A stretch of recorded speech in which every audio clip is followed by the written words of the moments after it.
you guys. Flickers of Fear again, and we're still doing Folk Horror February. This is actually a movie that I had been wanting to see for a while. I remember seeing the trailer for this. Gosh, it was like a really long time ago. I think I saw the trailer in the theater, so it must have been for another A24 movie, because this is an A24 movie. So I'm trying to think of like the last A24 movie that I might have seen in the theater, which might have been The Lodge, I kind of want to say. But I remember seeing the trailer for this, which is called Lamb. And seeing the trailer, I was just like, oh my god, that looks weird as shit, and I am here for it. So, and then I kind of forgot about it. And then when I was thinking about some folk horror stuff, and I was like, what should I do for the last two? And I saw a couple that I was gonna do, and I didn't really like them all that much. So I said, I kind of wanted to do something, maybe a little bit different. So I was trying to watch some different ones. And then I remembered this one, so I went and rented it. So this movie came out in 2021. I guess it got a wide release maybe in October, because I kind of feel like that's when a lot of the other reviews of this came out. But so yeah, it's taken me a while to get around to it. And as I said, the trailer really, really looked intriguing. Now again, this is an A24 movie. It's pretty weird. As a lot of their movies tend to be, and it's not going to be for everybody. I kind of feel like they were marketing it a little bit as a horror movie, which it sort of is, but it's actually kind of more like a dark fairy tale. It's, you know what I mean? It's more like a folklore type of story. So it doesn't really have a lot of horrific elements to it, but I don't know. There was just something about this one that really struck me. I really, really liked this a lot. But as with most A24 movies, this one seems very divisive. People were either really, really into it, or they really, really hated it and didn't really... I don't want to say they didn't necessarily get it, because it is... very much a slow burn type of thing. A lot of it is not spelled out. It's kind of the kind of movie where you just have to pick up on a lot of context clues.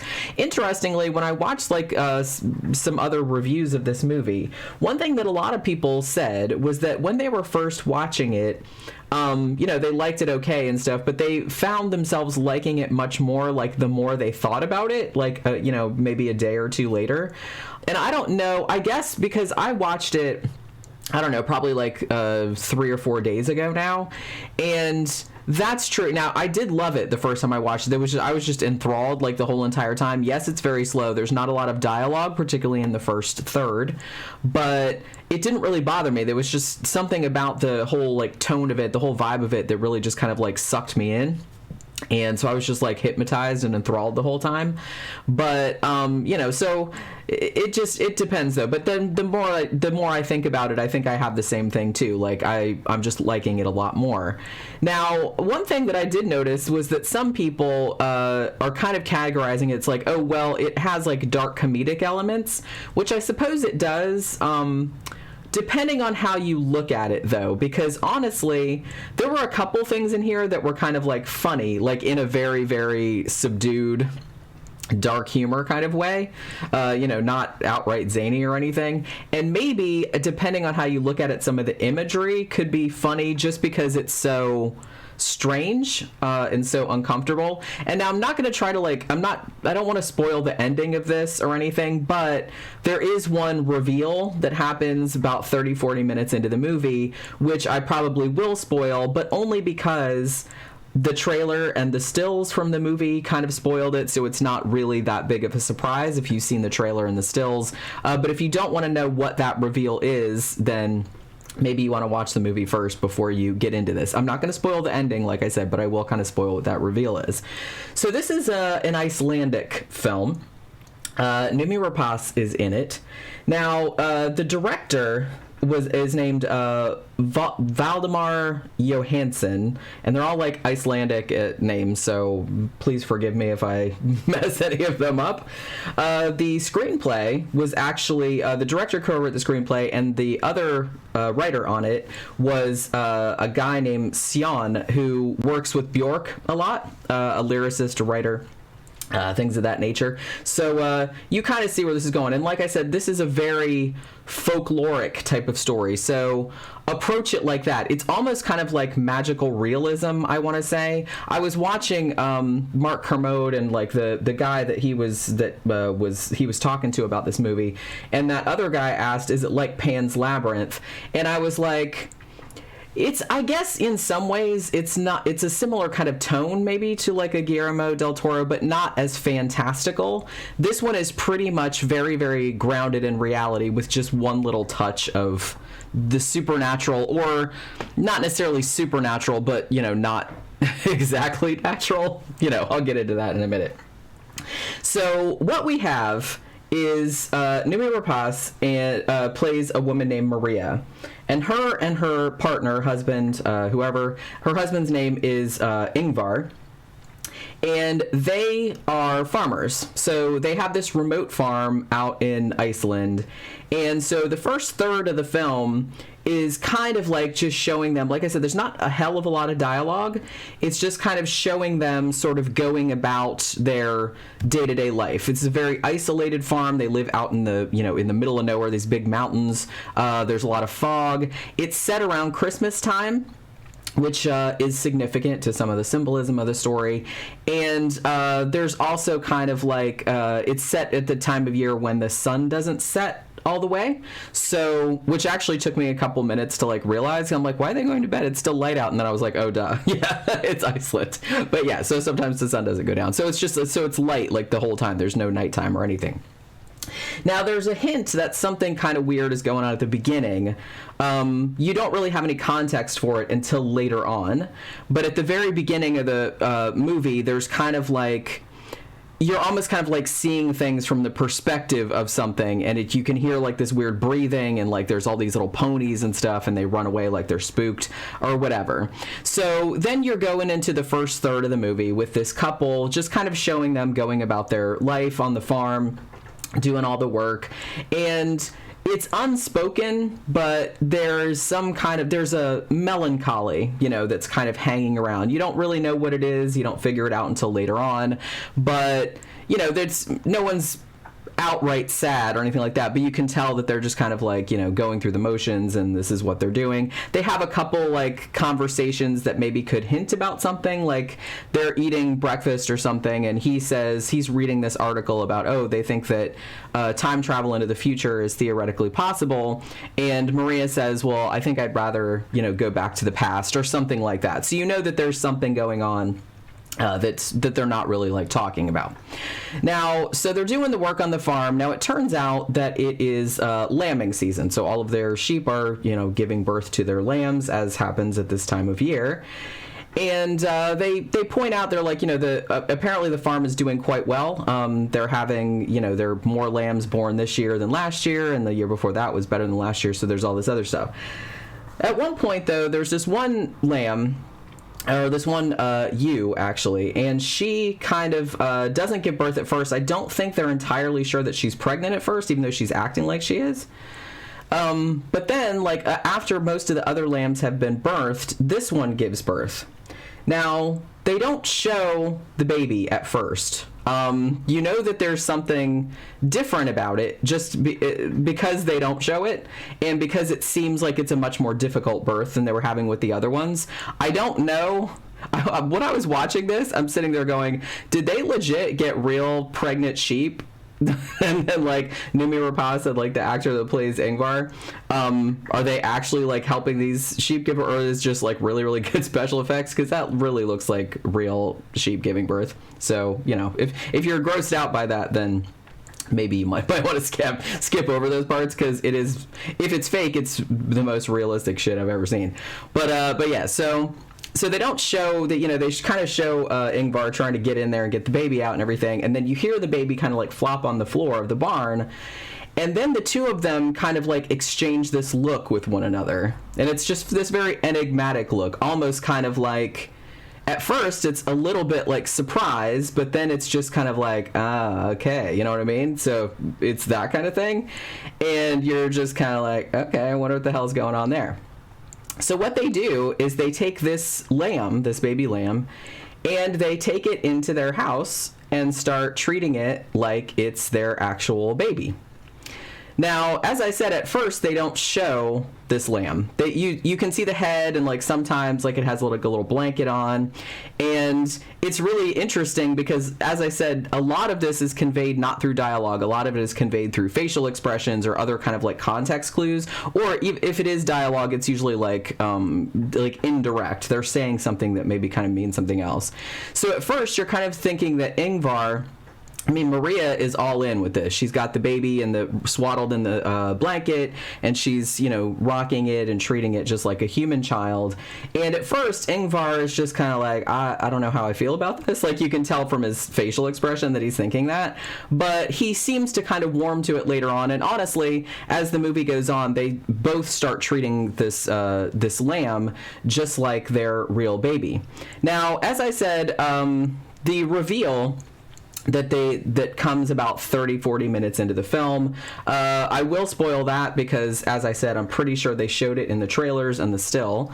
So what this lamb, this creature has a lamb's head and one lamb arm, and then the rest of it is human. So it's a hybrid creature. Props to the special effects department on this. I think it was partly puppetry and partly CGI. It looks amazing. And this little creature is so fucking cute that you just can't even... I just couldn't even. It was just like so cute. And then when she gets a little bit older, because obviously lambs grow faster than human babies do. So when she gets a little bit older and they start putting little clothes on her and stuff like that, I was just kind of like, oh my God, I just can't even. It was just like the cutest shit ever. She doesn't talk. They call her Ada. And again, start raising her like a human child. And you can tell, like, the whole entire mood changes at this point, because they're just kind of like, before, like I said, they seemed kind of like melancholy, and now everything is just like happiness. They're just like, so ecstatic. Now, one kind of thing that's a problem, though, is that this lamb's mother, the sheep, keeps coming back to the house and, like, bleeding at the window, like, hey, give me my baby back, you assholes, understandably. And, Maria's, like, kind of not having it, so that kind of goes a certain kind of way. And so just when they have this whole little family unit established, then some chaos comes into the mix in the form of this dude named Peter, who is actually Ingvar's brother. Now, Peter is kind of like a little bit of a deadbeat, little bit of, I mean, he seems like not a terrible person, but he doesn't really seem like all that great a person either. And it's really interesting how they introduce him. He's actually introduced, like, I guess, like a group of his friends, like, drive him out to the farm where Ingvar and Maria live, and they drive this car out there, and then they pull him out the trunk and, like, leave him on the road, like, throw his cell phone. Like, fuck off, man. So they never tell you, like, what he did to, like, piss his friends off and shit like that, but it's just, that says so much, like, that introduction. So he comes to the farm, and at this point, Ada, their little lamb child, is kind of like, I guess maybe about the size of like a 5-year-old or something, 5 or 6 years old. And like I said, they have little clothes for her and everything like that. And understandably, the brother Peter, he sees this and he's just kind of like, and the one thing that made me laugh more than anything was Peter's facial expression the first time that he sees Ada. Just like his face just conveyed just like a whole cosmos of emotions just in one. It was just like one of the best like what the fuck faces I've ever seen. But yeah, so that kind of thing was like funny to me.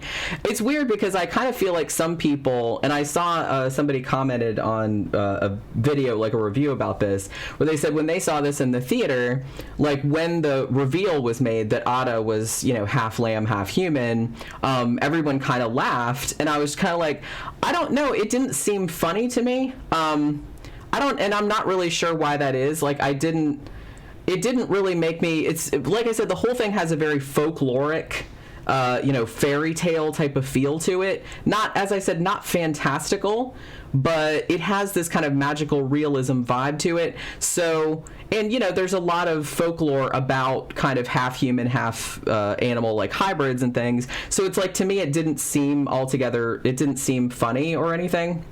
I just thought Ada was cute as a button, and I just thought it was cute, you know what I mean? So, I don't know. So, it wasn't, like, funny to me. But, when they started putting clothes on and stuff, like I said, it wasn't funny, but I just thought it was kind of, like, adorable. So Peter is, like, not having it, and he's just like, what the fuck? He's like, why are you playing house with this animal? And it's like, what the hell is even the matter with you? At which point you kind of find out that the reason why this happened and why they named her Ada was because you were led to believe, again, they don't really state this outright, but you were led to believe that Maria and Ingvar had a daughter, whose name was Ada, who died somehow. Presumably, I don't know if it was an accident or if it was, they never really tell you. I kind of have some ideas about it just from some various context clues and stuff, but like I said, it's very subdued, and it's kind of like left to interpretation. And the thing about it is that's why they had, kids' clothes. That's why they had a crib already. That's why they had all this stuff, because they had a kid at some point that died. And so to them, Ada being born from a ewe, and she's like a half human, half animal hybrid, it was like almost like a miracle, you know what I mean? And also, like I said, because this takes place on Christmas, you have the whole like lamb innocent, like Christianity type of thing. It's not overblown, but there is like a lot of symbolism in it. And I will note too that the poster, I think this has a couple different posters, but the one like kind of iconic poster, which I actually really like, is sort of like a painting of Noomi Rapace, and she's like holding the lamb, and it looks kind of like an old school like Madonna and Child sort of painting a little bit, even though she's wearing like modern clothes and stuff. But I really did like that kind of like symbolism in there. So, as I said, I don't really want to spoil too much of it, but, once the brother shows up and is kind of like, what the fuck is happening, then it kind of goes in one particular direction. And I will say that the ending of this, I guess I shouldn't have been surprised as I was. Maybe I wasn't paying as much attention, like, to some of the context clues at the beginning, or I had forgotten them by the time we got to the end. But I mean, when I was watching it, and then the end happened, and I said out loud to myself, well, wasn't expecting that. I don't know why I wasn't. In hindsight, I should have been, but I wasn't. So, again, this is going to be... I actually loved this movie. I thought the cinematography was gorgeous, as most A24 movies are. There was something about it, and like I said, I don't know if I'd necessarily call it a horror movie, but it did have this real, like, ominous... Even from the very beginning, like when you were watching them just like go about their work on the farm, like even before Ada was born, there was just something very like ominous, or like, I don't know. It's just, I had this weird like dread feeling in the pit of my stomach. Maybe it was because movies about animals like this, and particularly one like this, I'm always like afraid that something bad is going to happen to the animals. And and especially like the scenes where like the mother, sheep like comes back and is trying to get the baby back from them, like, because they've taken the baby in the house, and that part was like really upsetting to me. So I don't know why, and I think I've said that before. It's like in movies I'm like usually more bothered by stuff happening to animals than I am to people, depending on what it is. So maybe that's why I just felt like this really kind of was like, oh my god, please. And there's also like a dog and a cat in this, and I was just kind of like, oh man, please don't let. Now I will say again, spoiler alert, something bad does happen to the dog, but the cat's okay. So because after the bad thing happened to the dog, I was just kind of like, shit, no. And then like then I saw the kitty a couple times. I'm like, kitty, no. It's like, please don't hurt the kitty. It's like every time I see that movie. But yeah, so how you feel about this movie? This one's kind of like a difficult, and I kind of feel like a lot of A24 movies, they're difficult for me to like recommend to people because I never really know, even people that like this kind of movie, you never know how it's going to hit you, you know what I mean? But this movie, I think this just, it hit me just like right in the right way. I think I immediately like got right into the vibe of it, that it was this kind of like folkloric, you know, like a old fashioned like folklore type of story about, and it's almost like a morality tale too. The fact that these humans, you know, they're sympathetic because they're going through the grief of like losing their kid, but was it right for them to take, you know, this hybrid creature, which wasn't really theirs, and raise it as their own? I even saw some people say this was almost kind of like a strange metaphor for like some like adoption or some other things like that, because, you know, these are parents and they're taking this this kid away from the parents, like, and, you know, the mother sheep didn't really have a say in it, and so there was that kind of thing. But I don't know, there was just something, like I said, not exactly a horror movie, but it does have something like really like kind of unsettling about it. Did have some kind of like darkly comedic elements a little bit, although I did not find the reveal of Ada, of the sheep creature child, I didn't find that particularly funny. I was just rolling with it, and I was just kind of like, oh, okay. Well, I mean, and I kind of suspected, because I'd seen the trailer, and I kind of suspected, because they weren't showing the body, they were just showing the head, like for a long time, of the lamb, which just looked like a lamb's head. So I was like, oh, I bet that has a human body, you know what I mean? So I guess it was that kind of thing. So it didn't really like strike me as particularly funny. Like when I saw it, I just thought it was kind of cute, and I just rolled with it as a folklore element. So it's like a magical realism thing. But this is definitely a movie that, it is bizarre. You know, like I said, when I saw the trailer at first, I was like, wow, that looks weird as shit. It is weird as shit, but I don't know. It's, the more I think about it, like, the less weird it seems to me, if that makes any sense. But again, I don't know if I mean, I loved it, but I can see how some people would just be like, oh my god, what the fuck, like nothing happens, or they can't get into it, and stuff does happen in it. But I will say the first third, it didn't bother me, but the first third is very, very slow, and there's very, very little dialogue. You know, before the lamb creature is born, you're just kind of watching them go about their lives, and then, you know, for a long time you don't see that Ada is a hybrid, and so you're just wondering why these crazy people are raising this lamb, like why they took this particular lamb into their house and are raising it like a human baby, and until you figure out that it's a thing, until all these context clues come to fruition and you figure out what's really going on, like behind all of this, then it starts to make a lot more sense, and you get a lot more emotionally invested, or at least I did. I was actually very emotionally invested in this, and so it was like a really, really tragic sort of story as well. I found it very sad, but, you know, if you've seen it, let me know what you thought about it. Did you think it was funny? Did you think it was boring? You know, I'm really curious to see what everybody thought about this one, because I really, really liked it, but I can see how different people might have differing opinions on it. And like I said, I did see some reviewers that actually really, really hated it a lot.